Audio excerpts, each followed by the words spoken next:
Toutes les semaines, sur la radio-télévision Caraïbe, une personnalité dit tout.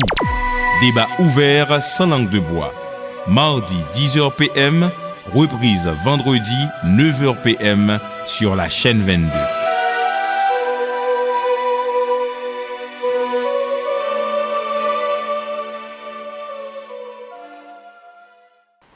Bonjour, bonsoir. Là, nous à Paris, dans le 11e arrondissement, côté Gérald Blanco recevoir nous pour nous faire un petit parler avec lui. Alors, certainement, pile monde capable de connaître Gérald Blanco, puisque il y a une photo immortelle qui immortalisait la ruche, qui immortalisait la révolution de 1946, Jean Relais communément.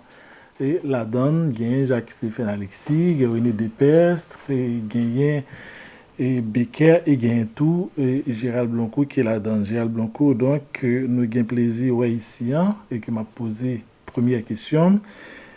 Sur 1926, Gérald Blanco fête en Haïti 1926, qui Jean parcours sorti de 1926 à 1946 justement, côté sorti de 26 à 46, côté il y a vraiment connu comme une dans le monde qui te fait de lance les 5 glorieuses.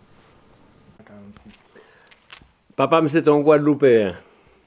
Je venu faire la guerre en France, la guerre 14-18. Et puis après la guerre, je rencontré maman. Ils ont marié. Et puis, je dit, m'a retourné. Il n'y a pas de cas vivre en Europe. Je dit, m'a retourné aux Antilles. Seulement, la Guadeloupe était trop petite pour lui. Donc, nous avons une famille en Haïti, la famille Blanco qui était installée en Haïti depuis des générations. Et il était un tonton dit. Et il dit, bon, tonton te dit, viens travailler en Haïti, toute bagaille. Donc, je suis parti en Haïti, papa me tombé mulâtre. Et je suis arrivé avec maman en Haïti. L'arrivée, tonton était mort. Donc, je fait toute qualité de travail. Maman, c'était un professeur de français. Il ouvre l'école, Baïkou. Et puis, après, je viens installer tête et Béné. Parce que maman me ouvre l'école, c'est son école laïque. Alors, toute bonne sœur, il n'y a pas de faire la prière dans l'école là. Il a commencé à faire une campagne contre l'école laïque, ça. Alors, bon, il était quelques difficultés. Donc, papa a le Béné. Et j'ai acheté une petite plantation de café. J'ai fait un petit trafic de café. Et c'est là que je fait. J'ai 2 autres frères qui font avant moi. Et nous étions 3 timons, même ces derniers. Nous arrivons à Béné. Et l'homme a gagné un an, il y a un cyclone qui tombe sur Béné. Donc, toute région ruinée. Donc, papa et maman m'ont venu installer au Jacmel. Et c'est là que je grandi. Jusqu'à 10 ans. À 10 ans, on a l'autre cyclone, tremblement de terre, inondation, tout raz-de-marée qui tombait sur Jacmel. Donc la région était ruinée entièrement. Donc ils viennent Port-au-Prince. Et Port-au-Prince, ils mettaient un séminaire collège Saint-Martial, côté Flamdeye. C'est là que je fais études moi. Et puis, papa m'a gagné un paquet d'amis. On a des bageux. C'est un Guadeloupéen d'un coup. Donc, je viens la caillotte, tout ça. Moi-même, grandi avec Tibageo, dont plusieurs, et du Valier assassiné, famille. Et Jean-Claude. Oui, alors Jean-Claude Bageux, il était plus petit, mais il était bien avec Albert, avec Yves, grand frère. Mais Jean-Claude était là, je connais Jean-Claude. Et alors. L'homme arrivé à Port-au-Prince, avec Bagé, il était Guadeloupéen. Papa, moi-même, j'étais Guadeloupéen, papa. Mais ça, c'est là nous fait. Ah, papa m'était naturalisé, j'étais naturalisé en Haïti, tout le bagage. Alors, avec frère Bagé, nous avons décidé pour nous libérer la Guadeloupe de l'impérialisme français. Nous étions timons, oui. 13-14 ans. Mais la guerre a éclaté, c'était en pleine guerre. Et puis, donc, on commence à prendre conscience politique à partir de ça. L'impérialisme français, tout ça. Mais frère Béné était venu en France, il était en bourse, il est venu en 1938. Je connais monsieur dans la résistance française, tout le ça. Donc, moi-même, pour la France contre l'Allemagne, évidemment. Donc, je dénonce la France comme impérialiste à Guadeloupe, mais la France a gouverné contre l'Allemand, moi-même contre l'Allemand. Donc, ouais, on a des espèces de contradictions dans tête. Donc, je réfléchi. Et j'ai un cousin, il y aurait les Édouard Blancourt, qui est un ami Jacques Roumain. C'était dans un groupe Parti communiste clandestin que Jacques Roumain était formé. Et j'étais remarqué, moi, donc je commençais quelques enseignements, l'ouvrir le livre pour moi, commençais à étudier, à appeler manifeste de Karl Marx, etc. Donc je commençais à conscientiser tête moi. Et puis, frère, ce second frère est en France, second frère était étudiant en médecine, très brillant. Et je constitué avec Jacques Alexis. Ils ont constitué une association des étudiants en médecine. C'est la première association. Ils ont été conduits de la caille. Et Jacques remarqué, moi, je parle avec lui. Et Jacques, c'est Jacques qui me livre. C'est le gouverneur de la Rosée, de Jacques Roumain. Et puis, il a parlé, et puis, il nous a mis avec Jacques. Mais Jacques m'a rencontré, monsieur, des années avant, là, il était massacré. Et haïtien en République dominicaine. Vers 1936. 37. Et j'étais à l'école séminaire et j'étais en manifestation. Donc, je quitté l'école là, dans la manifestation, je regardé. Et puis, mon cher, on qui montait son bon feu, appui fenêtre, qui commençait à parler, qui dit qu'on a assassiné nos frères, il nous faut des armes, il faut les venger, etc. L'homme se vient de la caille, moi c'était Jacques Alexis. Donc, ouais, c'était déjà dans le gouvernement. Donc, nous venons des amis. Et puis un jour, on recueil poète paraît dans Port-au-Prince, étincelle, René Dépès. Moi, je me libère là. Et puis moi, j'arrive avec moi, avec là dans Meni, mais moi, je suis dans le dos, moi, je suis déjà. Jacques dit, il faut absolument le rencontrer. Et Dépès, c'est qu'on vient faire sport, enfin gymnastique, faire biceps, ça. J'ai un voisin qui était Becker, Théodore Becker. Donc, dès qu'on voit monsieur dans la cour faire haltères, moi, je n'ai pas besoin de faire ça. Moi, papa était directeur général des sports. Donc, c'est à disposition. Moi. Donc, Jacques dit faut nous rencontrer des pêches. Et lors des pêches sorties, j'étais monsieur, m'aborde des pêches, me dit des pêches, mon cher, et faut nous parler. Parce que les débats qui passé, nous c'est la jeunesse haïtienne, nous être dans une situation dictature là, c'est une dictature en velours, à côté des autres dictatures qu'on a connues, évidemment, mais c'est une dictature quand même, dès qu'on disparaît, et puis on a parlé, et puis au bout de 3 jours, je finis prendre confiance en moi, mais j'étais le frère de Tony Blancourt, parce que frère m'a été fusillé, monsieur, en France, donc c'est une sorte de héros. C'était frère de Tony et c'était de Jacques Meltou. Donc, nous venons amis et au bout de 3 jours, je me dis, ma faut qu'on ait un nègre. Alors, on était prudents à l'époque. Et je me dit, c'est Jacques. Il dit, oh non, je ne vais pas ça, parce que papa, son vagabond, son politica, tout ça. Je me dis, moi, je ne suis pas responsable, ça ne va pas le faire. Faut nous, ouais. Et nous faisons mener monsieur dans une réunion, parce que moi, j'étais déjà en contact avec Idriss Saint-Amand, Roger Mercier, Édouard Blancourt, et nous avons rencontré Jacques Roumain, était venu de la caille. Moi, le fusillé frère, moi, j'étais venu de la caille. Bon. Donc, j'étais mort déjà, Jacques Roumain. Donc, nous faisons réunion avec Idriss Saint-Amand. C'était Max Ménard, tout ça. Alors, donc, nous faisons réunion, et le soir, en sortant, on est sortis les 3 plus grands amis du monde. Dans le champ de masse, dans le palais, et c'est là que nous décidons agir. Et Jacques était dans notre tête, il fait un journal. Et je me suis dit, comme l'ISCRA de Lénine, il faut nous faire un journal, etc. Je me dit, on va carrer l'ISCRA. Donc, nous avons un plan pour faire ça. Seulement, pour faire un journal, il faut une autorisation du ministère de l'Intérieur. Or, Becker a des pêches, c'était un petit journal, un petit bagaille, un petit feuille. J'étais là, oui, j'étais une autorisation. Donc, nous prenons accord avec Dépès, nous mettons Becker directeur journal là, Dépès rédacteur en chef, nous faisons un groupe, nous avons un paquet de. Nous ne pas songer non tout mais au fur et à mesure, peut-être nous ne songer.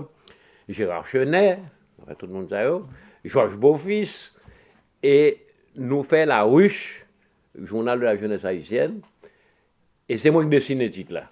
Le titre là qu'on connaît, c'est moi qui fais le dessin.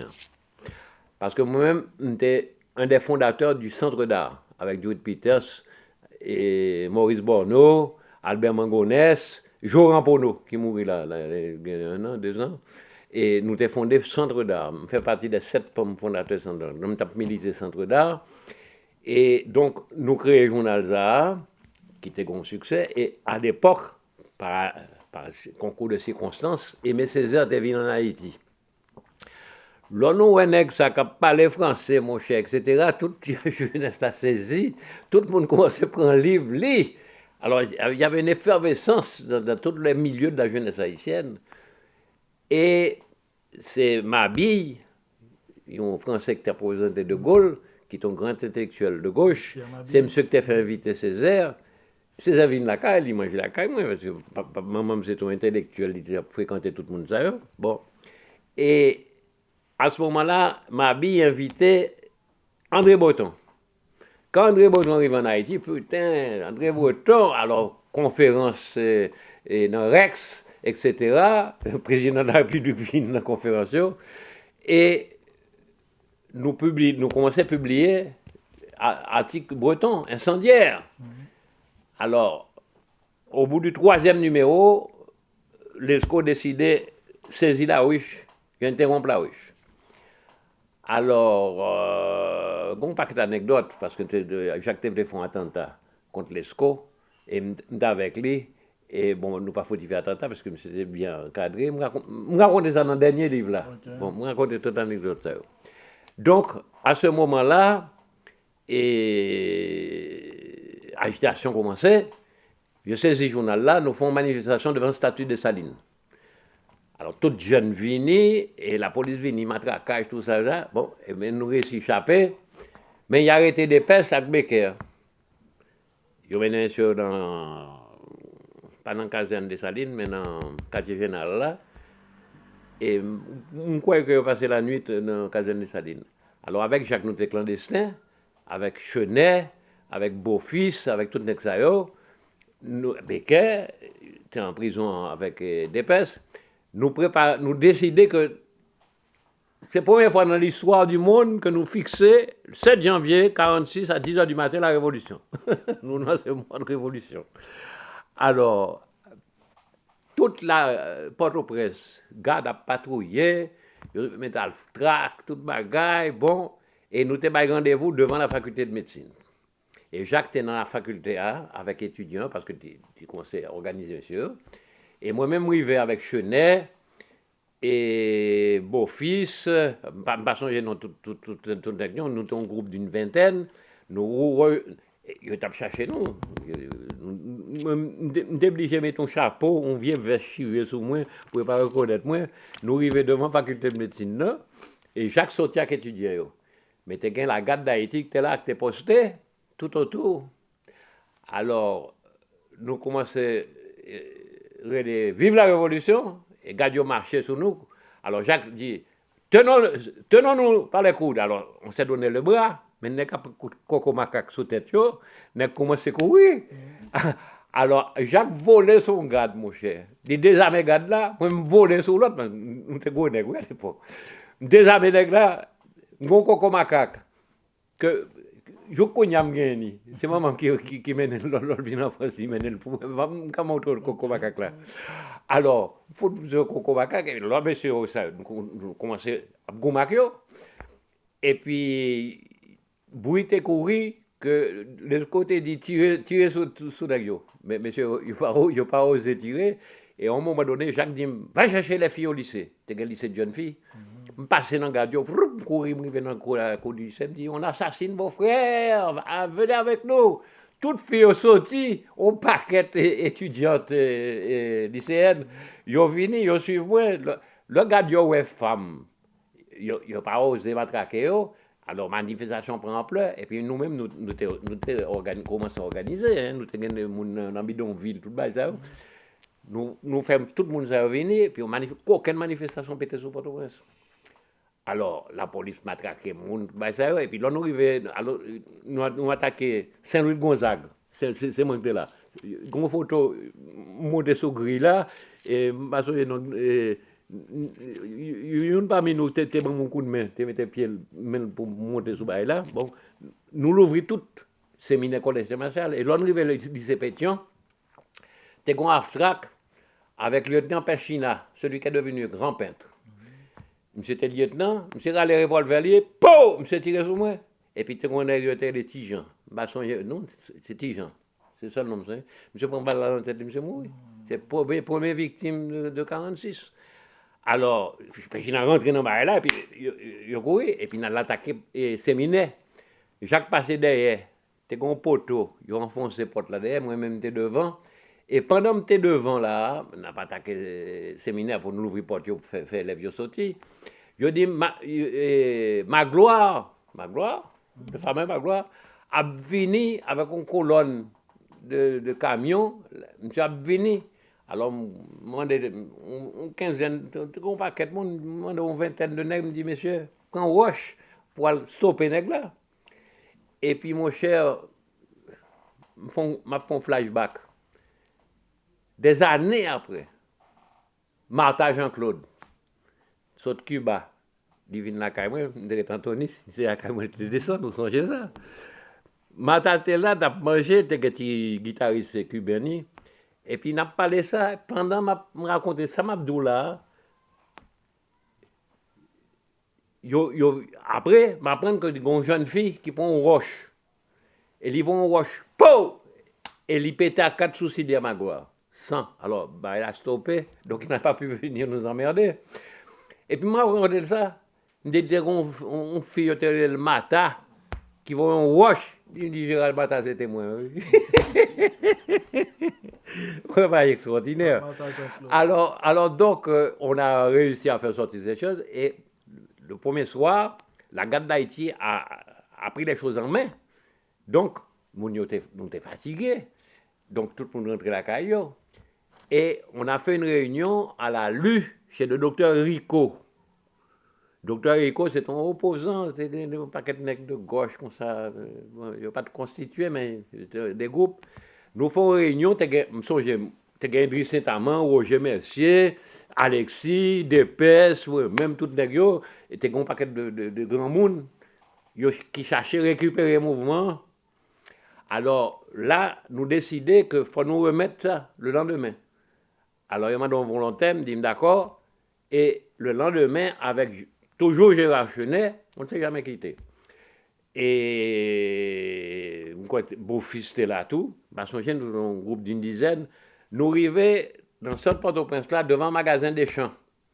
C'était un garde d'Haïti, une sorte de l'ombrelle là, qui fait circulation. À nouveau, les sourires, monsieur, vive la révolution! Mon cher, tout le monde, tout le commerçant commence à prendre paye, fermer les portes, employés étaient dehors, et puis, mon bidonville la saline, nous avons des gens là-dedans, ils sont venus.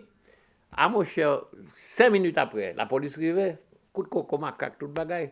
Alors, moi-même, je courais, et j'étais sur place Geffrard. Et ils reconnaissent, moi, mon cher, un paquet de 20 nègres tombés sur moi, coup de coco, macaque, commencé à m'attraquer, moi, sans sortir dans les yeux, dans les oreilles, moi, tout le bagaille, oui. Et ils mettaient dans une camionnette. La camionnette, il était l'ouvri derrière, il y a deux banquettes. Et tu as 2 gars d'Haïti avec Springfield dans le jambon, et puis ils ont parti pour m'aider dans le quartier général. Et puis mon cher, j'étais assommé, et puis je prends conscience. Mon cher me volait. Et en volant, je croquais, il y a des gars. Je suis tombé, je suis servi mat là. Tant l'autre l'a relé, que l'autre l'a freiné, ça fait au moins 60 mètres, parce que je suis vite. Je me levais, je courais, et puis je courais, une femme, une blanche, qui fait m'entrer. Et puis, tu as un escalier, monter l'escalier, même pas qui côté, ça y est, c'est bon place. Monter, et moi, il fait.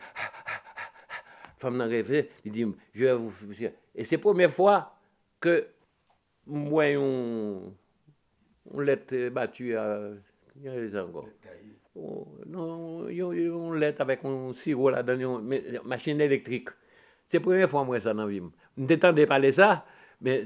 Ouais, bon. On met le chèque. Les bon mon chèque, moi, je vais aller là. J'étais mon sofa, je suis là, et puis, il faut me prendre une chaise et venir à côté de moi. Il dit, je suis Madame Montelor et la femme de l'attaché culturel américain de l'ambassade des États-Unis. Et j'ai entendu parler de vous, je vous ai rencontré au centre d'art, tout ça, je suis journaliste, je vais vous faire interviewer, et Alexis, Dépêche, comment me dit qu'on américaine, ce sont CIA, bah, ça me dit, montrer que, bon, et puis, femme de proche, ah, moi-même, on femme, mon cher. T'es quand tu vois sous les mois cuisses, tu vas me dis comment maman, mais me dis pas qu'à faire ça parce que c'est révolutionnaire bien. Et puis femme m'a dit mais je vois que vous méfiez, vous méfiez de moi et je vais prévenir le docteur Mabille, il vous aime beaucoup, il va venir vous chercher. Il va téléphoner, il va Mabille et un moment après Mabille vient. Ambassade de France, hein, attention. Hein. Donc, il descend, il dit, couchez-vous derrière. Je vous porte la monter, me coucher derrière, et m'a mené. Hein. Il mène non pas qui était annexe de l'ambassade de France. Donc, dans Port-au-Prince. Bois toujours, je ne sais pas côté ça a été. Et je fait rentrer dans un paquet bibliothèque, livres, ça, je me suis dit, voilà, vous allez passer la nuit là, et demain, je viendrai vous chercher. Il y a un gros frigidaire. J'ai dit, il y a ce qu'il faut, il y a du Coca-Cola, il y a à manger. Et c'est un cadre. Un cadre pour dormir. Je me suis dit, là, je viendrai vous chercher demain. Je suis allé. Et puis, mon cher, c'est un Coca. Je prends Coca-Cola, je bois Coca-Cola. Je prends un coup. Douloureux, tout va tout. Et puis, je me couchais, et puis, pendant, je me regardais, et puis, les vieux à côté, moi, le crève-cœur d'Aragon. Oh, je prends le livre là, je commence à lire. Et puis, mon cher me dit, oh, mon cher, je ne pas pris de là, il faut m'aller. Jacques dehors, tout le monde dehors, moi, même pas arrêter là, tranquille. Alors, on me dit, je vais aller. Et puis, j'ai dit, ne vous montrez pas aux fenêtres. Donc, mettez une fenêtre, Moi, je regarde les fenêtres là, il n'est pas très haut, 3 mètres. Oh, je me dis, je vais aller. Et le premier vol dans la vie, moi, et peut-être seul vol que je commette, je vole le livre là. De Ron qui m'a gagné, Sabine. C'est Sabine que je t'ai donné, c'est elle qui l'a. Alors, je mettais là dans le veste, et puis mon chien me volait, plop, tombé. Mon chien comme fait mal. C'était un petit muraille. T'es sans bouteille.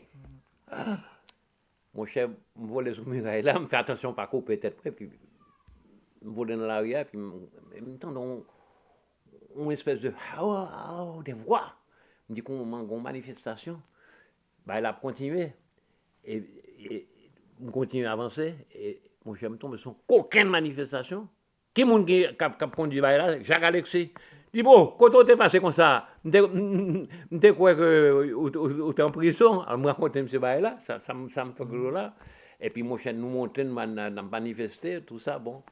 Et puis, mon cher, c'est ce jour-là ou un autre jour, je m'a songé, c'était une grosse manifestation. Alors, Baïla a déclenché dans toute province, tout partout, Baïla a fait taille d'huile. Et alors, nous arrivons et sur champ de masse, à la tête, on est comme milliers de monde, oui. Et puis, la police pas de cap rien. Il n'y a pas de cap rien encore. Et puis, on est oublié nos nègres là, c'est une espèce de motocycliste de la garde d'Haïti. Il était connu pour sa brutalité. Monsieur prend machine, il moto avec tout, il contourne foule là, monsieur vient placer en face de nous, monsieur met moto à sous-béquille, monsieur a les revolvers. Alors, si je raconte ça, c'est parce qu'Edriss Saint-Amand est là, il voit ça, et l'homme tourne en Haïti au meeting, c'est Edriss qui raconte là. C'est pour ça que je me permets de raconter là, sinon, ou t'as quoi manqué modestie. Nèg la rale revolver, il stoppe foule là, des milliers de monde. Ils ont stoppé, puis qu'on s'est couru. T'es un petit nèg qui a un drapeau d'Haïti, un petit drapeau, c'est ça, son tir. Je râle le drapeau, je tourne manche là en l'air, mettez drapeau, marcher sous, je me coller poitrine sur le revolver. Je me dis, tirez sur capable. C'est pour ça que je me permets de raconter ça, parce que, Idriss, c'est avant, où tu es là, raconter bah, ça devant des centaines d'étudiants haïtiens. C'est pour ça que je me permets, moi, je dis à raconter bah, ça. Je me dis, monsieur, tirez sur capable. Et puis, monsieur hésité, il n'est pas capable. Il me dit, en avant! Et puis, manifestation reprend. Nous envelopper, nous continuer. Et nous arrivons devant l'ambassade américaine qui était Bosch en masse là. Là, nous arrivons, mon cher, nous avons volé, nous avons monté sous grille, rentré dans la cour de l'ambassade américaine. Une violation de l'ambassade, oui. Puis, nous avons occupé toute la cour. Et à ce moment-là, René Despès paraît. Parce que pendant tous les jours, les 5 glorieuses, j'étais caché avec Becker parce que nous dit, monsieur, vous avez déjà été arrêté, mettez voilà, nous pas trop, monsieur. Et monsieur paraît. Et donc, monsieur commençait à parler, etc. Puis après, dans le Parc Lecomte, il y a une photo au Parc Lecomte. Et bah ouais, dans toute photo. Bon. Alors, donc voilà. Alors, la junte militaire a fait tomber l'ESCO. Ils mettaient monsieur dans la machine. Ils cachaient monsieur dans le coffre, paraît-il. Et un avion américain qui menait monsieur aller. Donc, le pouvoir était vacant. Et c'est là que le Parti communiste est passé au grand jour avec Félix Orléans Juste Constant comme secrétaire général, bureau politique du Saint-Amand, Roger Mercier, Jacques Alexis, en fait, tout l'exayo. Moi-même, j'étais administrateur du journal Combat, journal du Parti communiste. Nous étions quartier général du Parti communiste haïtien, nous avons un disque de l'international, jour et nuit, on n'a pas de disque là. Et tout le monde a venu adhérer, paquet de négriers, et qui j'en relais, un tel. Et qui l'a fait sous tel président. Bon, allez, 40 ans, 60 ans. Nous avons son gros machin, signe, il fait quoi, par contre, signe. Mon cher, nous n'avons pas adhéré, parti a commencé à gonfler, mais la police américaine voyait adhérer là-dedans tout. Vous comprenez? Bon, nous, c'est innocent, nous y est. Et puis, nous commençons à former un syndicat. Premier syndicat qui forme en Haïti, c'est le syndicat de la presse. Avec Ghislain Gourège, qui était l'inotipiste ce soir, et moi-même, pour entrer dans la classe ouvrière, j'étais l'inotipiste à la phalange. C'est nous qui formons le premier syndicat. Et puis Alexis montait le syndicat des chauffeurs de taxi, le syndicat commençait à fleurir, syndicat Bousin. C'était un syndicat Bousin, mon cher. Syndicat parti tout partout, syndicat, Bougnon commence à organiser tête. Et puis, un jour, m'arrivait l'imprimerie nationale. Donc, c'est la presse. Je rentré, monsieur était là, et le directeur, il courait. Alors, nous faisons une réunion avec monsieur, et nous disons, mon directeur, c'est eux-mêmes qui choisissent parmi eux, c'est ça que tu appelles le directeur de l'imprimerie nationale. Mon cher homme, tout en Haïti en 81, mal visité la phalange, et m'apprendre que c'est même là que tu es toujours directeur. En 80, là tu es toujours directeur. Donc, et c'est à la sortie de cette réunion que la police quimbe moi, ils mettent une toile sur la tête moi, l'homme sauté, et ils mènent un quartier général. Alors là, ils font une espèce de tribunal pour impressionner moi, et chaque fois que je réponds insolemment, j'ai deux gardes derrière moi, calotte dans la tête, moi, et ça a duré, tout le monde en uniforme, gros, chien, une table, on sort de tribunal militaire. Et j'ai tenu tête. Et mon cher, midi arrivé, il a tout levé pour aller manger. Il a quitté un petit garde, suivez, déchiré à son chaise. Là, mon petit garde là, mon cher, me dit, mon cher, je vais prendre monsieur. Et puis, ma femme sortie. Même d'ici, je vais la préler. Donc, il y a quelqu'un, il me dit, monsieur, je vais pisser. Et il dit, d'accord, il me donne dans le couloir, tu comportes, il ouvre la porte là, il dit, poli, je suis dans la porte là, il m'a montré, tu as des pissotières, une salle avec des pissotières, mais fermées. Et puis, mon chien m'a mis l'autre porte dans le bout là. Même j'étais fermé la porte là, par politesse. Mal me ouvre la porte là, je suis sorti dans l'autre couloir. Je ne suis pas de cas, moi. Mon cher, avec un paquet de cap courir dans le couloir, officier, lieutenant, tout ça. Dehors. Un petit blanc. Dehors. Avec une petite chemise blanche, une tenue sur moi. Mon cher m'allé, mon escalier, me descend l'escalier. Personne pas dit rien, n'est qu'à courir à droite à gauche. Moi, je vais dans la porte là, t'as deux gars avec fusil. Bah, c'est me fait ça. Yo comment ils sont espions américains mieux. Et puis moi je me sorti, l'homme sorti, il y a deux camions qui arrivaient, un paquet de gars qui commençaient de sauter dans l'arrière.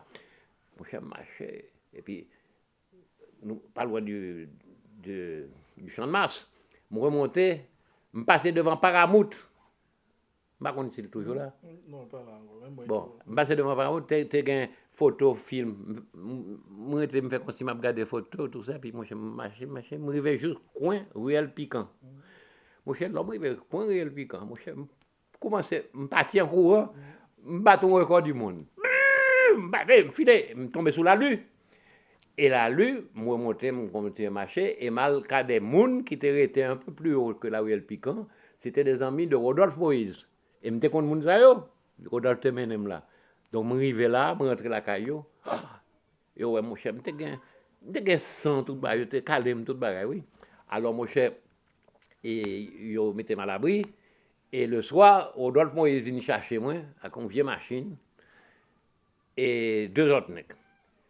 Et puis, je suis allé à Pétionville, 15 coffres. Et je suis mené dans un petit caille, 15 coffres. Je ne sais pas côté caille, ça même, c'est là le TV, moi.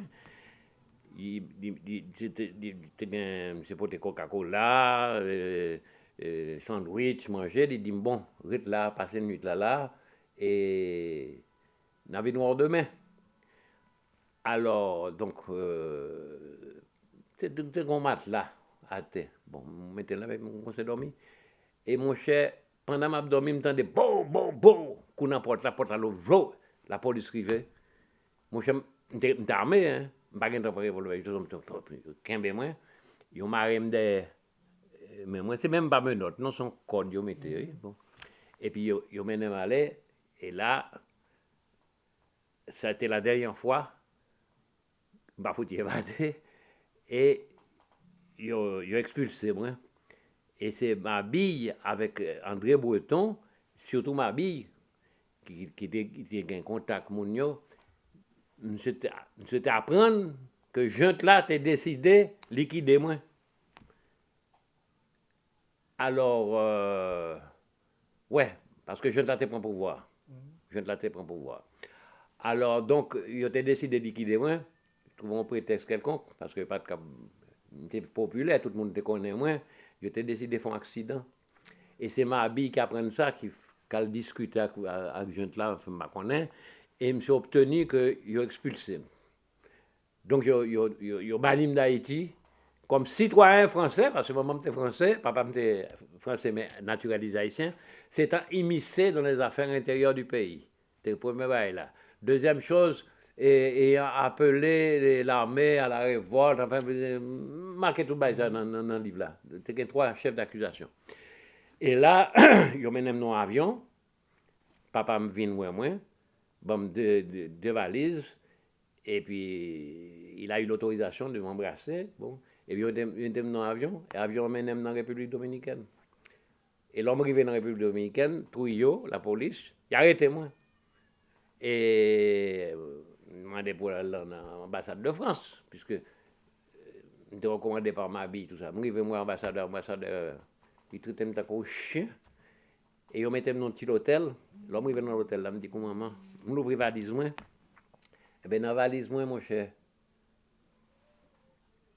l'homme t'est passé la douane en République dominicaine, j'étais l'ouvre la valise, moi, et j'étais une serviette. Alors, serviette là, m'était posé comme ça, mais je n'ai pas occupé serviette là. C'est papa qui portait pour moi, je ne sais pas de ça que tu as là-dedans. Là, il ouvre la valise, il y a 2 revolvers. Dans la valise. Ah, terroriste, attends, et puis, ils ont 2-3 livres, ils ont pris un livre, ils ont chiré le livre bon. Et puis après, bon, ils m'emmènent devant l'ambassade, dans l'hôtel. Et puis, pendant que je suis dans la chambre, je prends une serviette là, je m'ouvre une serviette là. C'est un col 45, avec toutes les cartouches là-dedans. Je me dis, comment, maman? Ah, mais je ne sais pas parler espagnol, je ne sais pas payer, je ne sais pas échapper. Quand je suis allé, je suis en Haïti. Alors, je ne vais pas dire rien. Et le lendemain, ils mettaient dans une machine avec deux policiers civils. Et ils ont fait me traverser toute la République dominicaine, passer par Santiago de los Caballeros, et consul français, qui est français d'ailleurs, recevoir manger. Et je me racontais tout le bail. Et je me fais étape là, et après, je me Puerto Plata. Et Puerto Plata, je passé 3 jours. Et chaque jour, j'étais un commissariat à la police. Chaque jour, il faut me passer là, pour moi, et puis les gens suivent moi. Je passais 3 jours, je me racontais tout le détail. Et puis après, je prends un bateau, et le bateau a conduit sur la Martinique. Et à bord bateau, pendant là, ça moi, André Breton. Il était après prendre un avion, et je c'est Porto Rico, Saint-Thomas, Saint-Thomas, pour aller aux États-Unis. Et puis André Breton, ouais, moi, il était qu'on aime, monsieur fini, monsieur dit, et c'est monsieur qui nourrit, moi, pendant 2 jours traversés. Hein. Et monsieur dit, le plus grand mal du Parti communiste français, monsieur dit, le plus grand mal de Aragon, d'Elsa Triolet, moi-même, communiste, je dis, comment, et je considère Breton comme un dieu, parce que je dis, tout ça, monsieur, c'était fait. Alors, mais c'est monsieur qui nous nourrit pendant 3 jours. Monsieur dit, vous verrez quand vous irez en France plus tard, mon cher, vous verrez, etc. Et puis, mon cher, il nous a quittés à Saint-Thomas. Et après, le bateau a venu en Guadeloupe. Quand je me rencontré femme, papa me était comme ça, papa me envoyé un télégramme, il était venu moi. Et puis après, je suis arrivé en Martinique. Et en Martinique, j'étais pris en charge par Aimé Césaire. Et Edouard Glissant, tu mon photo avec Edouard Glissant. J'étais 16 ans, moi, j'ai 19 ans. Et Georges Desportes, qui est toujours vivant, etc. Et donc, je passé 2 mois et demi, jusqu'à ce que je m'autorise, parce que je n'ai une nationalité, haïtien mieux. En fait, papa me naturalisé, je n'ai pas de papier. Et Marius Moutet, ministre de la France d'Outre-mer, voyait une autorisation de rentrer en France. Et 2 mois et demi après, je me bateau, 17 jours traversés, je suis en France. J'ai rejoint mon frère, qui avait une bourse qui était arrivée, lui en 1944, et ma famille, la famille de mon père. Mais Odyssée, moi. Rapidement résumé. Mais il y a toujours un lien entre le mouvement 46 là à conférence et surréaliste breton. Est-ce que pas d'aucune inspiration de ça t'a fait par rapport à un mouvement surréaliste là? Bon, alors c'est quelques écrivains qui racontaient ça. Breton, pas breton, nous t'avons passé à l'action. De toute façon, c'était décidé. Avant même l'arrivée de Breton, perspective. Parce que c'est Jacques qui a été l'âme pensante, la cheville ouvrière de tout ça. Et Jacques t'a dit, faut nous faire une agitation telle que nous organiser tête nous pour nous renverser ce gouvernement ça, pour aller vers des aspirations démocratiques. Donc, Breton, pas Breton, mais Breton a été un accélérateur. Parce que la jeunesse étudiante haïtienne, fascinée par les idées présentées par Breton, c'est là nous découvrir tout le grand poète, Neruda, Mayakovsky et Prévert. C'est là que nous découvrons tout le bail. Donc la jeunesse haïtienne était en pleine ébullition. Et puis les idées, il y a eu la fameuse guerre. L'Union soviétique, pays du communisme, écrasé l'Allemagne nazie. C'était un courant qui existait à l'époque. Donc, Breton n'a pas été un accélérateur. Hein. Il a été simplement... ça a permis, si tu veux, d'accélérer les choses. Et bon, pas de désaccélérer, mais de toute façon, nous n'avons pas passé à l'action. La jeune vient voyer et vient demander la France pour retirer Pierre Mabille dans le poste. Oui. Estimant que Pierre Mabille était... Oui, bien sûr. Ah non, Mabille a eu un impact extraordinaire. Parce que Mabille était venu dans le centre de la CELA, qu'on est monsieur, et Mabille nous a passé des bouquins qui normalement n'étaient même pas connus en Haïti. Et puis, pas interdit comme ça, mais ça n'existait pas. C'est Mabille qui passait le livre. Ah non, il nous a fourni des livres et nous avons découvert toute la poésie révolutionnaire, tous ces gens-là dont je parlais, Neruda, et Nazim Hikmet, c'est Mabille qui nous ça. Et puis Mabille, il a filé des ouvrages. Tous les livres d'avant-garde, Mabille nous les a fournis. C'est grâce à Mabille. Mabille, oui, il a eu un rôle de conscientisation, d'éducation politique, et il a eu un rôle. Breton, lui, bon, il a eu un rôle, évidemment, nous avons publié, on n'a qu'à lire les textes que Larouche a publiés pour voir qu'il a eu un rôle aussi, bien sûr. Mais l'histoire de certains intellectuels qui disent que Breton a déclenché la révolution, c'est faux. On a souvent parlé de mouvement surréaliste là, rôle, le joue dans la question, mais qui rôle mouvement indigéniste là joué. Par exemple, vous parlez de monde, tant coup, Jacques Roumain, vous parlez de Calbois. Est-ce que le mouvement indigéniste là, a un rôle, il était joué dans 1946? C'était des espèces de salons d'intellectuels. Et il y avait réuni tout ça, par exemple, avec Alexis, je me rappelle d'une intervention d'Alexis dans notre groupe, qui disait ce sont des attentistes. Nous devons passer à l'action. Parce que la théorie de ces messieurs, c'était l'espèce, tout ça, je t'ai dit que nous sommes dans le giron de l'impérialisme américain, donc il n'est pas possible d'envisager une révolution.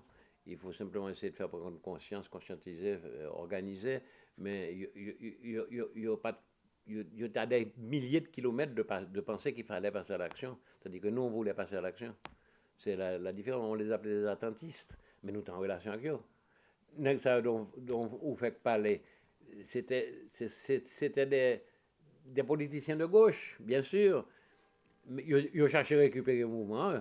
Ils étaient cherchés à prendre le mouvement en Amérique. Mais nous avions créé le PDPJH, Parti populaire de la démocratique de la jeunesse haïtienne, justement pour nous constituer chose, à côté du Parti communiste, qui lui était sorti de l'ombre, et avec Félix Orléans Juste Constant, c'était un Roger Mercier et tout. Après, il y a eu tous ces problèmes autour de Mercier, etc. C'est en quoi je mets un point d'interrogation, mais ceci dit, monsieur, je t'ai considéré que monsieur c'est on traite, mais en fait, il y a Idriss Saint-Amand, il y a tout un ça. Quel rapport président estimé il y a 46 et quel rapport nous-mêmes nous avons avec est-ce que vous partez retourner en Haïti pendant le président estimé sous pouvoir? Ah non, parce que l'homme arrivé en France, me préparait professeur à dessin d'état de la Paris, forme de manger, mal débarqué Cajo Hall, et c'est là, je vais mon job non bah photographie, à gros chambre 18-24 là, j'ai fait toute l'histoire de la photographie, et donc j'ai adhéré dans le parti communiste français en tant que militaire, mais je n'ai pas occupé Haïti évidemment, je me songeais pour me retourner, toute ma vie. Ceci dit, Alexis vient en France, Dépès vient en France. Nous t'ai rencontrés à de nombreuses reprises. C'était Roger Gaillard, tout ça, nous t'ai des réunions, nous t'ai rencontrés. Donc, estimé, c'est ton ami papa. C'est monsieur que nommé papa, directeur général des sports et du scoutisme. Papa mène une campagne pour lui. Même recevons une lettre de papa qui m'a demandé de faire un article pour dire que estimé, c'était aidé. Là. Donc, 46. Ouais, alors, m'a fait ça. Et moi, recevons une lettre de Dépès qui dit tu peux obéir à la demande de ton père. Alors, tu vois, donc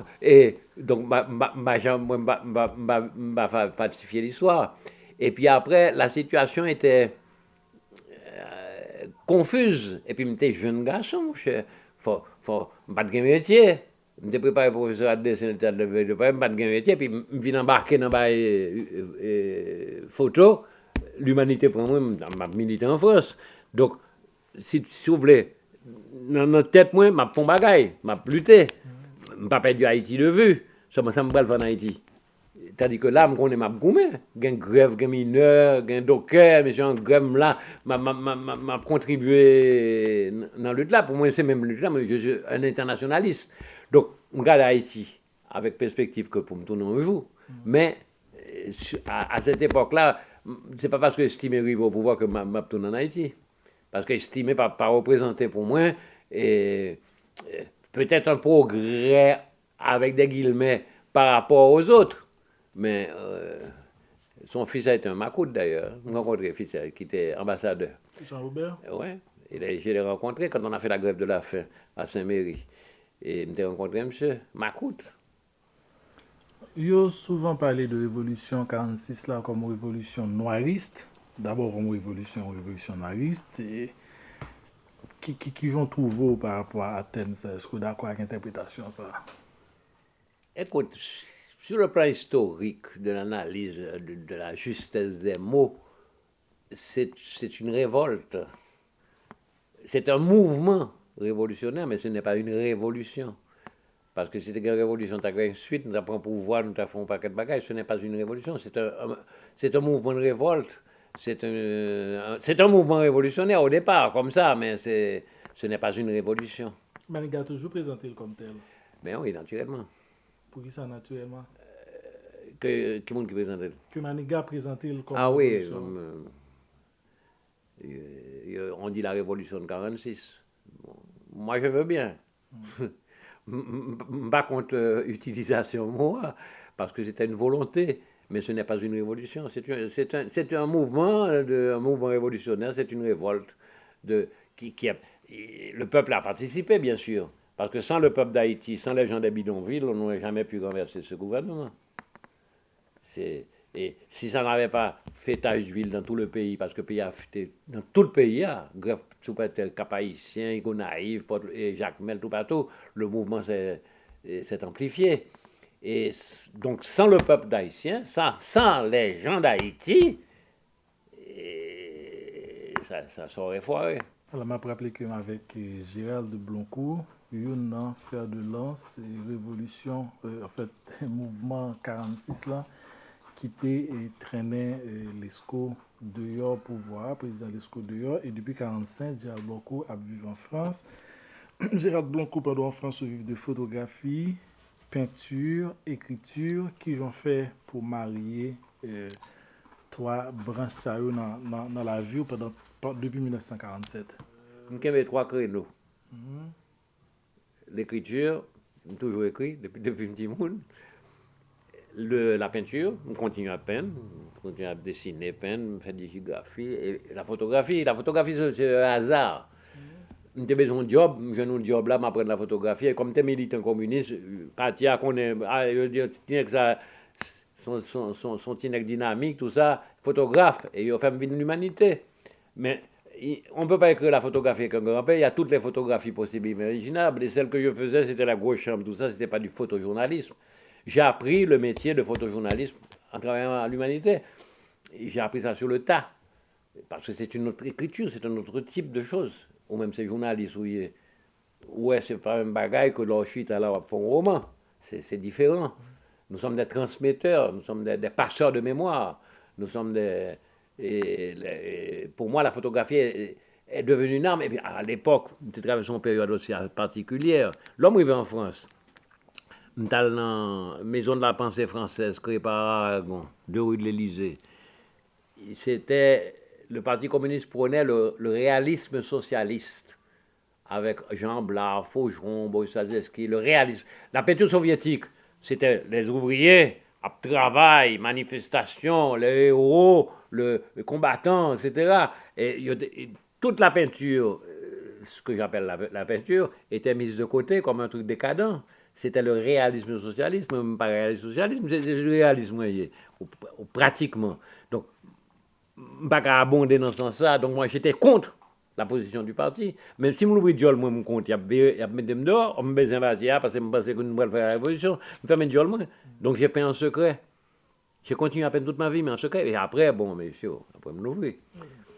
Mais et j'ai trouvé que la photographie était un moyen réaliste socialiste de transmettre les choses et d'être un témoin, de passer la preuve. C'est que je veux dire, ça a pris de l'importance, mes images, c'est 50 ans de mémoire photographique sur la lutte du mouvement ouvrier français. Puis je rencontre un paquet de monde, Chaplin, tout le grand, et vedette, écrivain, tout ça. Mettez en image et un paquet de photos sur le mouvement ouvrier, les luttes, les grèves, les gueules des mineurs, en fait, tous ces machins-là, autant de témoignages qui sont sans arrêt utilisés dans des livres, des cinémas, et me fait exposition, l'immigration portugaise, comme je me tourne portugais d'honneur, parce que j'ai suivi tout ça, tu vois. Et donc, la photo était devenue pour moi. Donc, je suis plus connu comme photographe en Europe. Et comme peintre, bon, quelqu'un qui connaît moins, aux États-Unis, on connaît un peu, bon, enfin, bref. Mais je tiens ce créneau-là quand même. je continue à peindre, je continue à photographier, je continue et je continue à écrire. La preuve, c'est qu'on va sortir son livre là. Pendant la période papa donc là, il y a un pile exilé qui était ici, il y a un pile mouvement qui était fait. Est-ce que tu as un rapport avec exilé ça ou est-ce que tu as participé dans le mouvement ça qui était fait contre Duvalier pendant le sous pouvoir? Donc, quel rapport tu as avec exilé haïtien sous période de Duvalier? J'ai toujours été en contact en permanence avec les Haïtiens et le comité pour juger Duvalier, j'en suis le fondateur. Je suis toujours président de ça. C'était une réunion d'Haïtiens, on est une organisation, Téguin Baron, Elliot Roy, et c'est ce soir-là que j'ai proposé de créer ce comité. Il y a un paquet de mecs qui mettaient à Dieu, et bien après, bon, on s'est retrouvé que quelques-uns, mais il y avait Baron, et Elliot Roy, il n'est pas venu. Toujours bien avec lui, et qu'on y a travaillé qu'on y a, aidé nous qu'on y a sur l'affaire du procès du Valier. Donc, on a constitué ce premier comité, on a fait des actions, on a fait des rencontres, on a eu des salles de cinéma, nous fait des espèces de congrès, un paquet de monde, français, haïtien, tout ça, bon. Et on a toujours, moi j'ai toujours eu une activité de ce point de vue-là. Et toujours en contact avec Jean-Claude Charles, tout le monde sait, toujours en contact. Métellus a été l'un des premiers, quand on a fondé ce comité, il y avait Jean Métellus, Jean-Pierre Faye et Guy Debaucher, qui était président de la société du syndicat mondial des journalistes, 400 000 écrivains de langue française, Guy Debaucher, et Jean-Pierre Faye, qui est un type très connu, bon, et Métellus, c'était les 3 premiers présidents. Moi, j'étais le fondateur et secrétaire général, quand on a fondé le comité pour juger Duvalier. Après, ça s'est plus ou moins arrêté, et quand il y a eu l'affaire de Pinochet, j'ai réactivé ça. Mon cher, ça a créé un coup de médiatisation. On a réactivé tout ça. On l'a amené au tribunal, hein, Duvalier, ici. Seulement, le gouvernement français, les juges français ont dit qu'ils ne pouvaient pas, qu'il n'y avait pas de signe à quoi, qu'il n'y avait pas de compétence pour juger Eugène Argussi, parce qu'il ne pas voulu juger monsieur. Duvalier est arrivé en France à 800 millions de dollars. Il a compromis l'état de gens, et de gauche et de droite. Mais si je me dis pour me dire un tel, c'est moi qui prends en prison, pas une preuve. Mais il a compromis l'état de gens. Donc, le gouvernement français ne voulait pas de procès de Duvalier. Il était soi-disant venu pour une semaine, il est resté près de 22 ans, 25 ans ici, je ne sais pas. Bon. Et alors, nous étions peur, nous. Nous étions cachés. Nous étions peur, nous. Nous étions comment nous après le tirer, parce que moi, je passe pour un individu terroriste. Mais, et puis, nous sommes en Haïti, avec passeport diplomatique, en première classe, avion. Donc, la France est au courant de ça. Le ministre de l'Intérieur, socialiste de l'époque, gouvernement Soumitran, a dit on ne sait pas où il est passé. Il va rencontrer Duvalier. Oh, Duvalier a un permis de conduire, il paye des impôts. Non, mais il faut de notre côté, il y a des articles dans Le Monde. Moi, je me mets une campagne. Je t'ai plaît, monsieur papier français. Ah, il faut faire une déclaration, nous commençons à faire agitation, nous connaissons des mondes, des politiques, tout ça. Et nous avons un député communiste qui a été viré du Parti communiste, et comment monsieur, la grande gueule là, qui à l'Assemblée nationale, qui était un peu notre porte-parole, donc ils n'ont pas osé donner de papier à Duvalier. Mais Duvalier est rentré en Haïti, et il a récupéré, paraît-il, tous les biens de son père. Et M. Alpa, M. Vinbo, l'actuel président, hein, il y a des photos où l'autre lui donne la collade, avec Aristide a fait la même chose. Alors donc, Duvalier a des protections. Et là, nous nous battons. Il y a quelque temps, Mme Bageux, on s'est rencontrés ici, il n'y a pas longtemps, et je suis très en liaison avec elle, et nous allons réactiver ces choses-là dans quelque temps. Nous attendons un peu que les grands froids passent pour faire des réunions. Nous allons réactiver ça dans quelque temps. Et je suis en contact avec ceux des États-Unis, là, comme oublié non yo, comme américain là, qui sous ça depuis longtemps, qui était venu même d'ailleurs. Et en contact avec le comité au Canada, parce qu'il y a plusieurs comités. Nous en liaison les uns avec les autres. Et on a fait tout ça parce que nous pensons que c'est une thérapie pour le peuple haïtien que ces gens-là soient jugés. Parce que quand même, quand on fait le bilan, Fort Dimanche, j'ai passé dans Fort Dimanche, 60 000 morts. Et c'est pas moi qui baille chiffre, hein, c'est chiffre. Et l'ONU donne 500 000 victimes de la maladie, de la faim, de la misère en Haïti. Et on ne peut pas comptabiliser les milliers de boat people qui sont morts dans le passage du vent en allant vers les États-Unis et dont les corps sont venus s'échouer sur les plages paradisiaques de Miami, au vu aussi de l'Occident démocratique. On ne peut pas les comptabiliser, c'est le millier de monde. Gardons pays, on a un paquet de monde dans tous les États-Unis, Canada, on a colonisé le Canada. Ou bien Haïtiens en France, ou bien Haïtiens Dakar, Cheney, il y en a d'autres. Haïtiens tout partout. Toutes les forces vives de notre pays.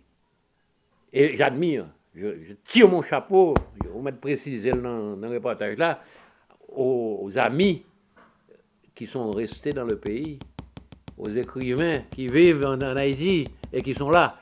J'admire aussi les autres. Je comprends, puisque moi j'ai fait pareil. Nous sommes à l'extérieur. Mais ceux qui sont restés là, avec la foi dans Haïti, Haïti chérie, plus bel pays passé le monde en point, cette espèce d'amour de notre pays. Donc, son bail colossal. Et Duvalier a détruit, non seulement financièrement, mais économiquement, mais tout ce qu'il a pu faire développer de racisme et à rebours, mais enfin bon, toutes les choses négatives qui ont été faites, et les gens qui ont été torturés, fusillés, et disparus, Jacques Alexis, côté monsieur, et etc. Le duvalierisme, ces gens doivent être jugés, ils doivent répondre de ces crimes-là. Moi-même, ce n'est pas une haine particulière comme contre Duvalier. Il n'a pas fait rien directement. Moi-même, je me bats là. Mais c'est mon pays, c'est Haïti, c'est la côté me fait. C'est Haïti qui bombe tout ça. Toute ma culture, toute ma sensibilité et tout ce que je suis, ça vient d'Haïti. Sinon, je serais sûrement un autre personnage. Donc, c'est une chose que je ne peux pas oublier, ce sont mes racines. Donc, je pense que c'est une thérapie pour le peuple haïtien, ces gens qui ont fait ces crimes-là. Parce que ces gens, ils font les crimes, et puis ils s'en vont, ils vont vivre. Regardez qu'il y a le général, un de ceux qui avait fait des coups d'État, là, ils ont des retraites sublimes, ils sont vivre, mon cher. Alors que le peuple, il crève, notre peuple crève. En plus, tous les malheurs du monde tombent sur lui, tremblement de terre arrivé, en plus. On a mouru. Moi, je les ai rencontrés quand je suis entré en Haïti pour Jacques Roumain, Mal Jacques Mel. À Port-au-Prince, ils font des kilomètres à pied pour venir à l'université. Et on va manger. Ils viennent sans manger. Et là, on parle avec leur littérature, ils ont tout lu. Ils te sortent des citations de Victor Hugo, des grands écrivains français. Ils sont cultivés. C'est miraculeux. On dit, nègre là, je ne sais pas manger, je me suis fait kilomètres pour lui dans l'université, je me suis dit tout le bagaille. On parle de Prévert, il te sort des citations. J'étais à Jacques Mel, avec, comment il s'appelle cet écrivain haïtien là, qui est au Canada. J'étais avec moi, parce qu'on s'était répartis dans le pays, mais dans Jacques Mel, c'est mon Jacques Mel, Jacques Mel. Nous faisons un meeting. Toute la ville s'est déplacée. Et puis le soir, on était tous les deux en train de se promener. Ah, c'est Blanco là. 2 mounes, 3 mounes, 4 mounes, 10 mounes, 200 mounes, 300 mounes. Et on a refait, dans la nuit, on a refait une autre rencontre. Et puis il y a des types qui ont commencé à dire mes poèmes. Moi, je n'aime pas Jambo un poème, Jacques Mel. Je n'ai pas un poème. Moi, je criais, c'est l'homme qui était dans l'hôtel là qui me criait. J'étais ému. Ces types disaient les choses, ils avaient lu. À me dire, putain, c'est pas inutile ce que j'ai fait. Et donc ça me donne confiance. Et je dis, il faut continuer. Dans quelle occasion après Jacques Stéphane Alexis mourir? Ah, alors, l'homme rentré, nous avons quelques renseignements comme ça. L'homme rentré en Haïti, premier bagage que je fais, je t'ai invité dans différentes universités, toujours parlé de Jacques. Et j'ai appris, schématiquement, hein, ma présumé là. Monsieur, l'homme sur Cuba, on s'est rencontrés à Paris. Il arrivait de Chine, tout ça. Mao Tse-tung était monsieur Dola, je me suis expliqué tout ça, mais il n'était pas en odeur de sainteté, parce qu'il avait fait une intervention où il disait aux Russes et aux Chinois, écoutez, il ne faut pas vous combattre, il faut vous grouper. Donc son discours n'était pas orthodoxe. Donc il est sorti d'orthodoxie, et je me suis dit, je vais Cuba, je me dit, je vais avec vous. Je lui ai proposé de l'accompagner. Il m'a dit, non, toi tu as 3 enfants, on te fera signe. Il est rentré à Cuba. Alors, par la suite, par recoupement, j'ai rencontré des gens. Alzheimer me guette, mon cher. Il me guette trop de mémoire. Bon. Et je me suis raconté un paquet de bagages, et puis je rencontré l'autre monde. Bon. Alors, Alex, c'est pas à Cuba. Dépêche n'a pas levé le petit doigt pour lui. Ça, je le sais par témoignage de différents individus. Bon. Il a rencontré des vestes. Et il voulait rentrer en Haïti. Fidel Castro n'a pas levé le petit doigt. Parce que les Russes, il n'est plus orthodoxe. Donc, comme il n'est plus soutenu par les Soviétiques, les Cubains, qui étaient aux ordres, là, ils ont eu un petit bateau de merde, ils étaient 4 ou 5, j'ai leur nom. C'était différentes tendances de l'opposition haïtienne. J'ai écrit des trucs là-dessus d'ailleurs. Et j'étais comme un vieux revolver rouillé, et puis quelques livres. Et il voulait aller au Gonaïve, parce que Jacques c'est mon Gonaïve, il était contre mon Gonaïve, donc s'il était arrivé au Gonaïve, il aurait pu se cacher et trouver. Bon. Et 2 militants communistes haïtiens lui avaient dit, si tu viens, il y a 100 000 paysans qui vont à ta disposition. 100 000. Manchette à la main, fusil, toute bagaille, et on a fait la révolution. Alors Alexis a cru. Mais comme ils n'étaient pas marins, que la chaloupe est tombée plus ou moins en panne, ils n'ont pas pu rejoindre Gonaïve, ils ont été atterrir du côté du Mont Saint-Nicolas, dans la région. Et Alexis avait des dollars cousus dans son maillot de corps. Alors, il avait besoin d'une machine pour rallier Port-au-Prince ou Gonaïve. Bon. Il y aurait paysans. Il a dit, nous voulons acheter une machine. Et monsieur gars des nègres. Alors, Alexis, il a déchiré son truc et il a montré qu'il avait de l'argent qu'il pouvait payer. Ouh, là, il a dit, nous allons chercher une machine, là, venir. Et ils ont été prévenir les Macoutes. Et le chef Macoute était en train de faire la fête au Cap-Haïtien. Donc les autres sont venus. Le chef Macoute les a rejoints après. Leur arrivée, son crime crapuleux, oui, c'est pour l'argent. Oui. Il a commencé à caler, messieurs. Jacques a pris un coup sur la tête, il a été énucléé, d'après les témoignages que j'ai pu avoir. Je ne vais pas certifier, c'est comme ça, mais d'après ce que je sais, ils ont pris l'argent. Et puis le chef Macoute est arrivé, et là, Jacques avait un passeport, un faux passeport, mais qui était signalé par la CIA aux autorités haïtiennes. Il avait pris le nom de notre type, tout ça. Le chef Macoute a téléphoné à Port-au-Prince. Et quand Duvalier a appris que c'était Jacques Alexis, il dit, oui, pas fait monsieur mal, mais monsieur Maman. Parce qu'il savait, il voulait l'avoir comme prisonnier, comme otage. Il ne voulait pas qu'on le tue. Malheureusement, Jacques était blessé à mort, un œil nucléaire. On l'a ramené à Port-au-Prince. D'après les bruits, tout ça, c'est Cazen de Saline, monsieur, ma connais qui cache, monsieur. Et l'autre nèg qui font témoignage, même pas qu'à vérifier là, monsieur t'en donné qu'à plaindre, et il a reconnu, il a su, je ne sais pas comment, qu'il a pensé que c'était Jacques Alexis. Et l'autre bruit qui a couru, un officier là qui a souffert tellement, de tirer une balle dans la tête pour l'achever, pour qu'il ne souffre pas. Mais ça, c'est des bruits. Le fait est que son corps a disparu. Et que il a été le prisonnier de Duvalier. Les militaires de Duvalier l'ont arrêté, il était emprisonné par Duvalier et il a disparu. Donc Duvalier doit répondre de ça. Y compris le fils, parce que le fils, soi-disant que ceci, cela, plus démocratique, il y a eu des morts soulevés.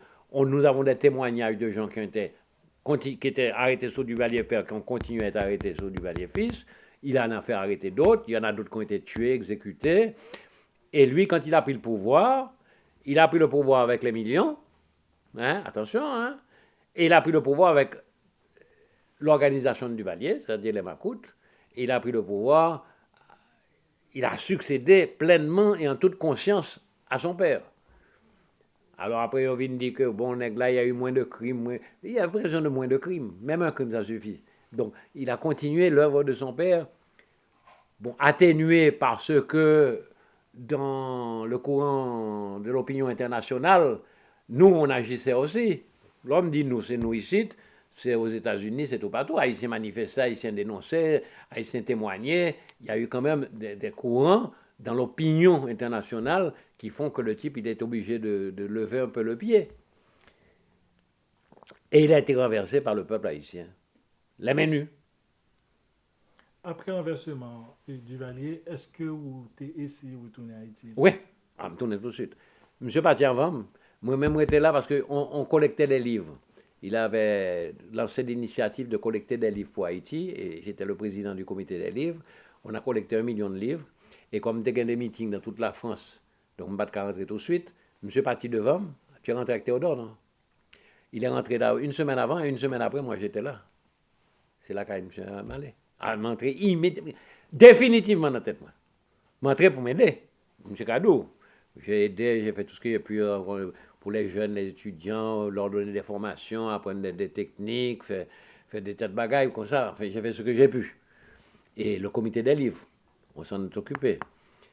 Et je suis rentré avec, je venais de sortir le livre sur la peinture haïtienne avec Marie-Josée Nadal-Gader, le gros livre là, tu sais, qui s'appelle La peinture haïtienne, et qui venait d'arriver en Haïti parce que je l'ai écrit juste avant la chute de Duvalier. Et il est arrivé, on l'a inauguré en Haïti. Duvalier était tombé. Mais moi, je suis rentré définitivement. Hein. Et après, j'ai fait plusieurs voyages. Et les premiers voyages, c'était définitif. Hein. À chaque fois. Pour rentrer, j'avais une fille qui avait 2 ans, mon cher. Ludmilla. Il a fallu que je me sépare de sa mère parce qu'elle ne pouvait pas venir avec moi, nous pas de l'argent.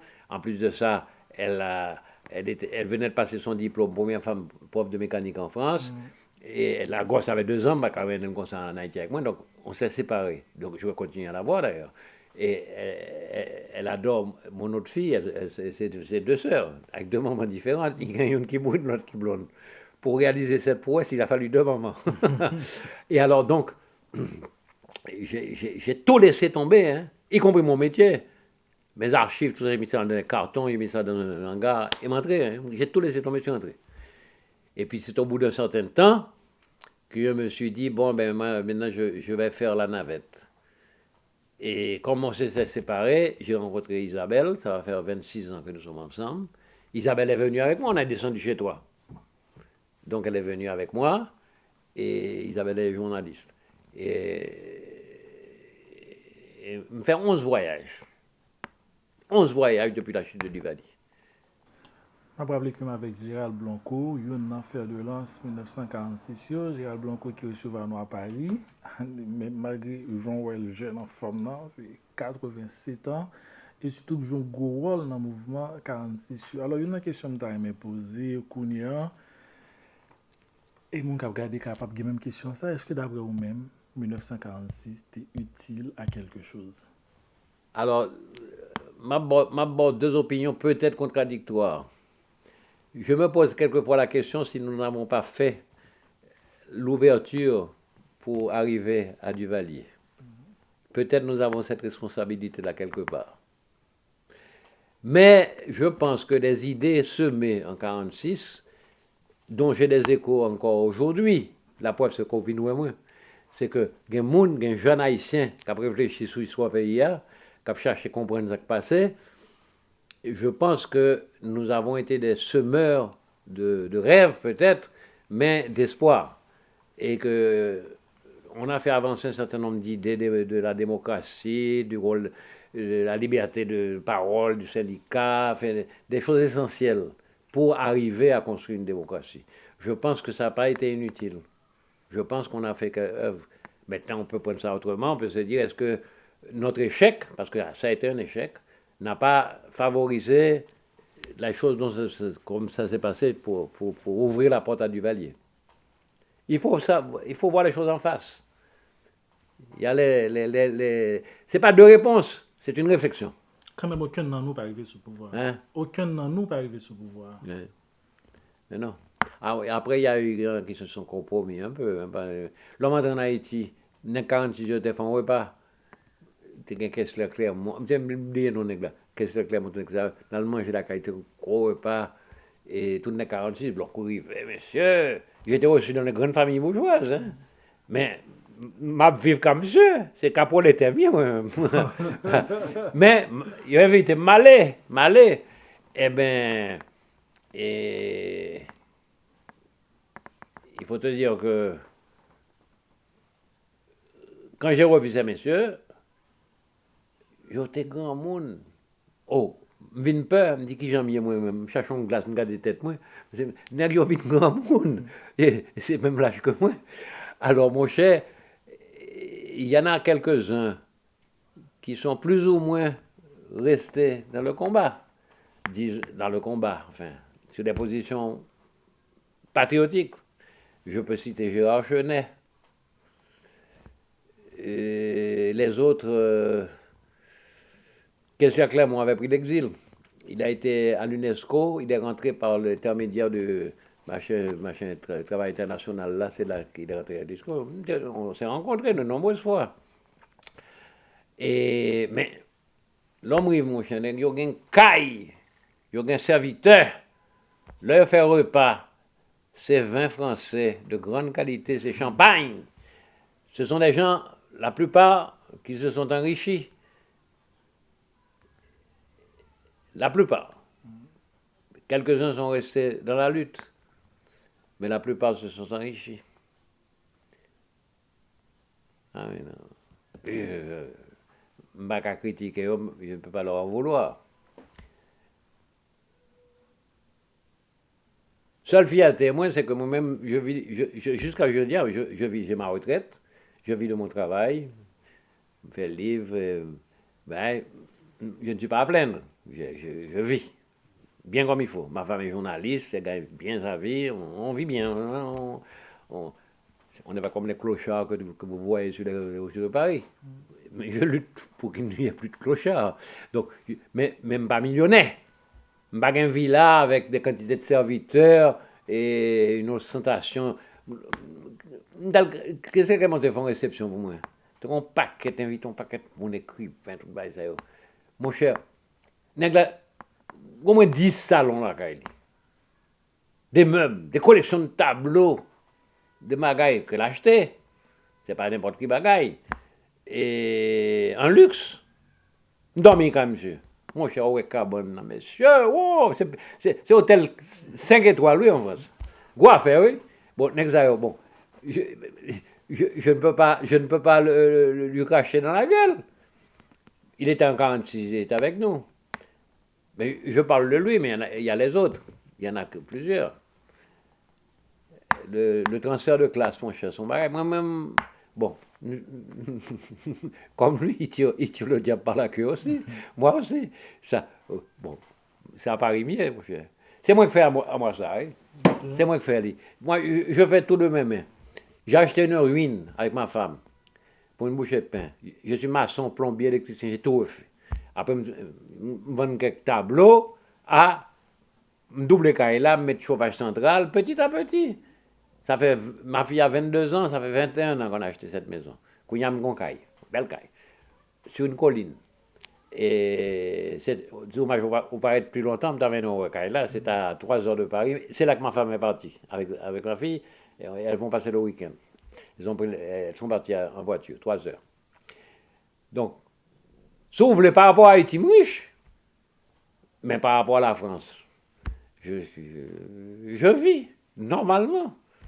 Mais je n'ai pas de fortune, je n'ai pas d'acquis. Et encore même propriétaire, c'est Isabelle qui est propriétaire. Et ici, là, c'est dans le loyer mien, ici, là. Hein. Payer le loyer, je ne suis pas propriétaire là. Hein. C'est le loyer m'a payé, c'est la ville de Paris. Gérald Blanco, qui j'en ouais pays à jeudi, qui j'en ouais Haïti jeudi. Mon cher, Haïti, c'est difficile parce que Haïti m'a tellement été intégré en moi. Son poème, c'est ma vie, c'est mon existence, c'est mes souvenirs, c'est ce que j'ai appris, au tambour, la musique, la peinture. Et, enfin, tout ce qui fait de moi aujourd'hui ce que je suis, toute ma culture, tout ce que je suis, c'est Haïti qui me l'a donné. Donc, mon Haïti en rêve dans la tête, moi, l'homme allé en Haïti, moi, la réalité, Haïti toujours là. Il n'y a pas de changement. Simplement, je sais que ce peuple a été opprimé. Il a été exploité. Toute son histoire, c'est la traite des Noirs. C'est la dette. C'est toutes les misères possibles exploitées par la petite bourgeoisie haïtienne. Timidate tant qu'au moins, qui exploitait Mounio, ça a commencé à changer un peu, hélas, par Duvalier, quand les Noirs ont commencé à faire chose. Mais c'est un pays c'est pays, moi, mon cher, je ne peux pas expliquer ça. C'est. Comment je vois Haïti aujourd'hui, je vois que c'est un pays qui mérite d'être aidé, parce que c'est un peuple créateur, qui le prouve par le nombre d'intellectuels qu'ils ont, d'artistes, de peintres, qui sont des paysans, qui sont des gens de la rue, qui créent des chefs-d'œuvre tous les jours. C'est un peuple généreux, mais qui a été abîmé, très abîmé, par les différentes dictatures, dont celle de Duvalier, des Duvalier, qui ont abîmé ce peuple. Mais malgré tout, le peuple est formidable. Nous avons une femme de ménage que nous connaissons avant la naissance de ma fille. Ça fait 22 ans, ma fille a 22 ans, ça fait 23 ans qu'on la connaît. Elle vient 2 fois par semaine. Nous payons, elle est déclarée pour sa retraite, etc. Moi, je respecte les choses. Ma femme s'est battue, elle était à la préfecture de police avec elle parce qu'elle était sans papier. Et puis, ils ont dit à ma femme, qu'est-ce que vous venez faire? Elle dit, mais c'est ma femme de ménage. Elle a sorti sa carte de presse. Là, ouais, bleu, blanc, rouge, là. Oh, elle est sortie de là avec un papier pour 6 mois. Et après, ma femme s'est occupée d'elle. Elle s'est naturalisée, elle est française maintenant. Il ne m'a pas le cœur à Cocounia, c'est français. Elle s'appelle Séjane. Elle était là hier. Elle vient 2 fois par semaine. Elle passe 3 heures ici. Donc elle fait partie de la famille. Donc tu vois qu'on est très proches. Mal manger la caille, il conduit de manger la caille. Moi, je fais cuire des haricots rouges, du riz dion, je fais cuisiner tout. De temps en temps, je besoin ça. Hein. Moi, ça me prend, je fais mes haricots rouges. Je n'ai rien préparé pour vous parce que ma femme est partie, j'avais du travail. Ou définitivement très en forme pour 87 ans. Qui s'en fait, qui ça secret à y pour qu'il y ait une forme comme ça? Ah, il paraît. Pourquoi c'est grand monde quand même? Hein? Quand secret à y? Ah, mais moi, le secret, c'est peut-être la lutte. C'est la lutte, c'est l'espoir. Et c'est Haïti. Gérald Blanco, 1946-2013, il y a plus de 67 ans passés. Qui plus grosse déception gagne dans la vie aux 87 ans d'âge? Qui plus grosse déception gagne? Ben, la plus grosse déception, c'est une déception permanente, c'est que nous avons raté tout ce que nous avons entrepris. Et c'est le livre que j'ai écrit, là, qui est un peu mon testament. Je raconte ma traversée d'Haïti. Je le conclus à une adresse à la jeunesse haïtienne en disant que nous n'avons pas réussi. Nous avons échoué dans toutes nos entreprises. À vous de jouer. Maintenant, les nouvelles générations. Maintenant, nous sommes impatients. Nous voulons changer l'histoire tout de suite, mais l'histoire s'écrit sur de nombreux siècles. Et je suis persuadé que où la terre est foutue, mais l'ensemble de la terre est foutue, on va à la catastrophe totale, où les hommes et les femmes arriveront à s'organiser et à réagir et à prendre leur sort en main, en France, en Haïti, dans le monde entier. Moi, je suis haïtien dans mes vibrations profondes, mais je suis d'abord un habitant de la terre. Hein. Je suis un habitant de la terre, c'est tout. Pas dans préférence nationale, bah, ça, bon, moi, mais Haïti, c'est pays, pas, c'est côté, moi, tout le moi, il faut me parler d'Haïti, c'est normal. Mais, bah, la France, j'aime bien la France, parce que c'est un grand pays, le pays de la Révolution française, le siècle des Lumières et tout ça, bon, c'est son bail que moi, j'aime tout, qui m'a nourri aussi. Mes amis, ma famille, les copains haïtiens que je rencontre, c'est en France nouillet. Donc son pays, s'il y avait un truc à faire, quand l'Allemagne a attaqué la France, mon frère aîné, qui est haïtien comme moi, il a donné sa vie pour lutter contre pas contre les Allemands, contre le nazisme. Nous avons une visibilité politique qui nous permet de dépasser les frontières. Donc, ma déception, pas une déception, les regrets, oui, parce que nous avons commis des erreurs, nous n'étions pas assez mûrs, pas assez bien préparés, nous avons raté, on a raté 46, on a raté des tas de choses. Je ne voudrais pas qu'on rate le procès du Valier, donc je m'acharne, je me mobilise là-dessus, mais c'est aux jeunes générations, à vous, et aux plus jeunes que vous, leur sort est dans leurs mains. C'est ce que j'ai écrit dans mon livre. Je ne suis pas un donneur de leçons, hein. Je ne fais que dire ce que je pense profondément. Est-ce que toujours communiste?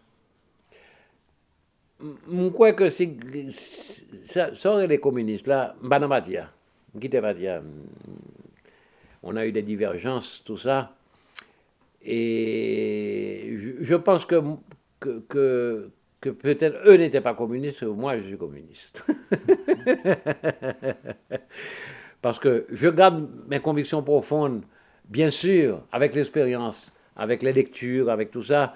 Il est évident que avant nous tenions Chapelle, nous tenions Bréviaire, Karl Marx, etc. Bon, aujourd'hui, Karl Marx ne pouvait pas penser tout, c'est un grand bonhomme qui a fait avancer énormément de choses, mais il ne pouvait pas vivre l'économie actuelle, etc. C'est évident. Il a commis sans doute un certain nombre d'erreurs aussi, mais les choses essentielles, il les a dites. L'exploitation de l'homme par l'homme et toutes les grandes théories avancées à tous les niveaux. Et je demeure marxiste de ce point de vue-là. Et communiste, c'est un mot qui a tellement été galvaudé. Et la Chine, c'est des communistes qui sont au pouvoir en Chine. Bon, il faut voir ce que c'est que la Chine aujourd'hui. Bon, alors donc, le mot a été galvaudé, mais le mot dans son étymologie, dans sa naissance, quand il a écrit le fameux manifeste de Karl Marx, je suis moi venu au communisme, disons, par l'humanisme qui m'avait nourri en Haïti. Et c'est toutes ces grandes idées du siècle des Lumières, si tu veux. Bon, pour me définir, je suis proche des idées exprimées par le siècle des Lumières. Voilà, bon. Mais, je ne suis pas communiste, puisque je n'ai pas changé. Depuis un petit monde, je raconte une anecdote. J'étais 7 ans. J'étais Jacques Mel. On vient de les Diogène, ce beau nom grec, son conteur. Chaque après-midi, M. Chita devant barrière, M. baille compte. Tout le monde était bilan, tout le monde arrivait, moi-même, nous arrivons à côté, monsieur. Laetitia, la grande dame, et nous, monsieur, après, baille compte. Et puis, mon cher, on joue. Monsieur posé Koto Digoli, posé ma Koutli, monsieur Chita, camion garde d'Haïti paraît. Yo kembe monsieur, calé monsieur. Coup de coco macam, je connais m'a tant de coups de coco macam sur tête monsieur. Je cherchais l'ouvrir gros bail, il y a un gros cochet de fait. C'est un pas foutu pour monsieur réfugier là caille moi, pas capable. Et monsieur allé, monsieur gardé moi. Il a pas calé monsieur après il a pas calé. Monsieur allé. Maman Dédé, ma nourrice haïtienne, qui est celle qui m'a élevé, maman Dédé, qui vient de mourir en France avec nous, qui faisait partie de la famille, c'est au monde Miragouane. Bon côté. Alors, maman Dédé rivait, il entendait des bruits. Il me dit, maman Dédé, mais pour qui ça fait ça? Maman Dédé, c'est ton bon, mon petit fille, dites-moi, mon chéri. C'est comme ça en Haïti, mon cher. C'est comme ça, oui, en Haïti, mon cher. résigné. Et puis, dans tête, moi, je me dis, comment le monde n'est pas bon, il faut changer le monde. Pourquoi ces jours, ça a une révolution? Et Diogène, pour qui ça fait ça? Bon bateau touriste qui a privé, il faut nettoyer la ville là, tout pied à terre. Avec Calais, il mène à des kilomètres. Et Diogène n'est jamais plus revenu, il est mort. Je raconte ça dans un de mes poèmes et aussi dans mes livres. Je crois que le dernier livre, je dois en parler, sans doute. Eh bien, j'avais 7 ans, c'est ce jour-là, je pense que je suis devenu révolutionnaire. Je pèse le mot révolutionnaire et changer. Changer et faire une vie possible, normale, juste, équitable, sans mépris, sans racisme, et à tous les niveaux, les femmes, égalité des femmes par rapport aux hommes, etc. Tout ça, c'est dans la tête depuis toujours. Donc, je crois toujours le même bagage là. J'ai le même type que toute ma vie. Et c'est pas à 87 on va changer. C'est pas à 87 on va changer. On va changer. Gérald Blanco, merci un peu. Je t'en prie. Fais bon travail, mon cher. Je compte c'est bon travail qu'on a fait en Haïti là. Nous sommes avec Gérald Blanco, qui c'est peintre, qui c'est auteur, qui c'est photographe, mais qui c'est une tout à qu'on compagnie là, en affaire de lance pour 46 là, aux côtés de Dépès, de Jacques-Stéphane Alexis et autres. Pour jeune génération qui t'a compte plus sur la vie Gérald Blanco, il fait sortir un livre qui est le journal d'un révolutionnaire qui sortit la caille édition mémoire d'un crier au Canada. Quant à nous-mêmes, c'est un plaisir pour nous te faire voyager jusqu'à Paris, pour nous te croiser avec lui et pour nous te porter baou histoire d'un homme exceptionnel, justement histoire d'un révolutionnaire exceptionnel. Nous estimons que tu fort plaisir. Moi, avec vous, nous avons croisé pour une autre fois. Bonsoir tout le monde. Toutes les semaines, sur la radio-télévision Caraïbe, une personnalité dit tout. Débat ouvert sans langue de bois. Mardi 10h PM, reprise vendredi 9h PM sur la chaîne 22.